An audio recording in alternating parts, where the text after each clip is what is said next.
স্বাগতম বন্ধুরা।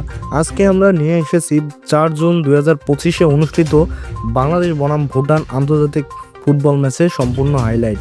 ঢাকার বঙ্গবন্ধু জাতীয় স্টেডিয়ামে উত্তেজনায় ভরপুর এক ম্যাচে মুখোমুখি হয় বাংলাদেশ ও ভুটান। ম্যাচের শুরুতেই চমক দেখায় বাংলাদেশ।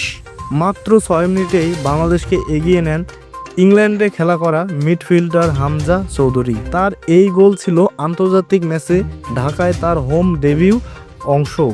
অসাধারণ সেই ফিনিশ। এরপর দুই দলই বেশ কয়েকটি আক্রমণ চালায়, কিন্তু বাংলাদেশ রক্ষণভাগ ছিল দুর্দান্ত, গোলকিপারও ছিল সতর্ক। দ্বিতীয়ার্ধের শুরুতে আবারও গোল করে বাংলাদেশ। এবার স্কোরশিটে নাম লেখান সোহেল রানা।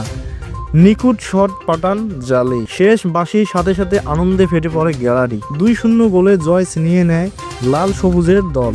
এই ম্যাচে বিশেষভাবে আলো ছড়িয়েছেন হামজা চৌধুরী।